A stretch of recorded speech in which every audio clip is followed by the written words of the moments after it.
Assalamualaikum warahmatullahi wabarakatuh. So here I am, I'm Nur Kamilatur Rosyidah. I would like to present about the week 3 assignments. It's all about the reviewing articles, especially in a qualitative research. So here is the article that I chose.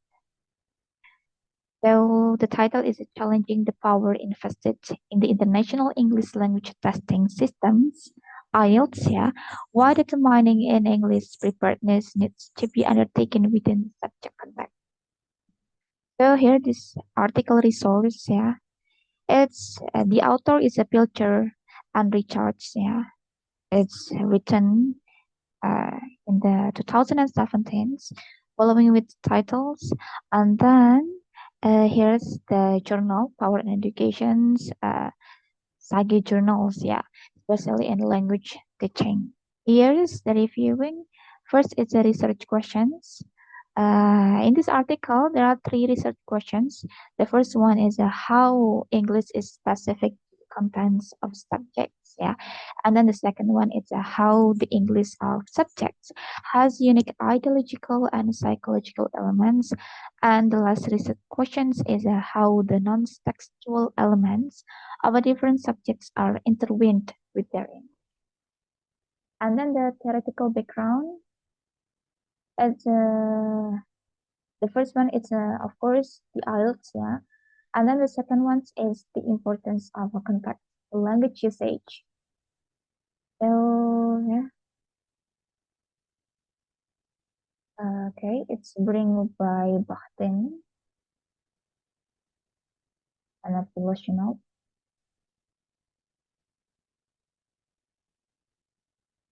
Eh, oh, so simple. The crown. So the first one is of course, yeah, the perspective, yeah, which are words, fears. And the second one is the importance of contextual language usage. Is that this view drawing on theories like Bakhtin here and also the philosophy, it argues that language is deeply intertwined with the context. So here's the methodology. So yes, the data we draw is from interviews and focus groups from a number of projects. They go with the data collections. The authors conduct interviews and focus groups with 50 lectures, yeah, years, 50 in total, and from various subject areas. Yeah, this one, engineering, design, nursing, psychology, business, and computing. So the results and discussion, like the first is about how English is specific, yeah. So it's about different academic disciplines have unique terminology, like how in business, how in computing, how in nursing will be added. And the second point is how the English of subjects is because of each discipline has its own thinking patterns and conceptual frameworks uh, that shape language use. Like in design, they use visual thinking, yeah, in nursing compassion and empathy, fundamental, and the psychology is a focus on the present and active. And then the second point is the IELTS, how the non-textual elements, yeah.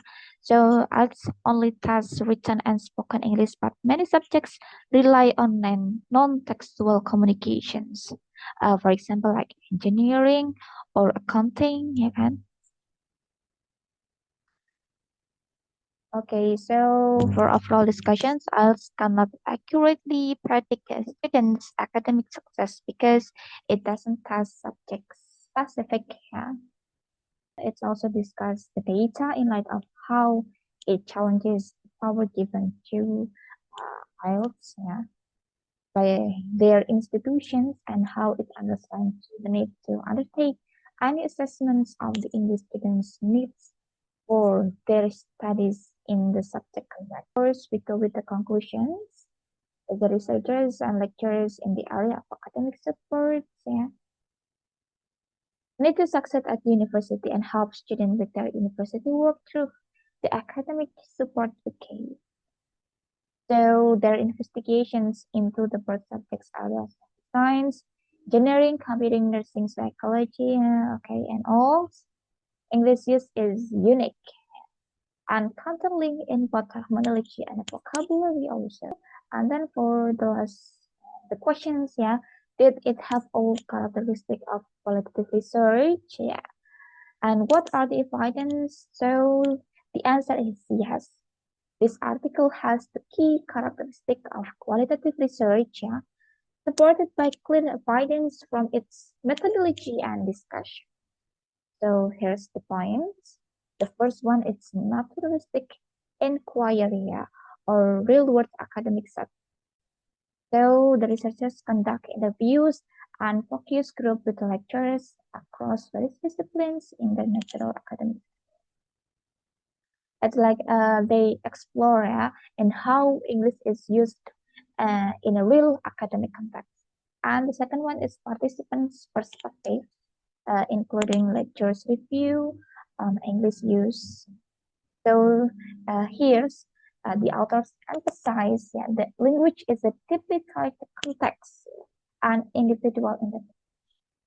And the third one is inductive data analysis, themes emerging from data. So of course, is this this topic emerge from the data itself rather than being predefined, which is a key characteristic of qualitative research. And then the following is a rich descriptive data.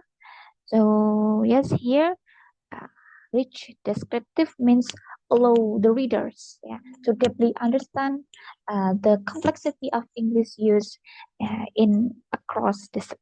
Okay, and the following is reflexivity of engaging research influence.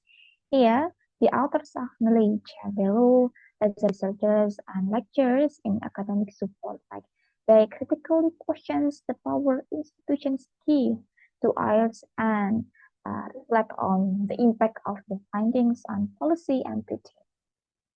And then the following is contextualizations. Yeah. So the study situates its findings within the theoretical backgrounds, yeah, theoretical perspectives, like the Bakhtin, before, and then Poloshino, and the Vygotsky. Like by connecting findings to linguistics and educational theories, the authors ensure their study can contribute to broader academic discussion. And then the last is non-generalizability tape of broad claims. Yeah, here like okay, this study not claim the generalized findings to all students or institutions. Okay, so instead of it provides in-depth insights into how English is used and specific other academic disciplines like people engineering, psychology, nursing, etc. It may have a different language needs requiring the further research. Okay, so yes, the study meets the key criteria for qualitative research. Okay, thank you, I guess. Oh yeah, about today.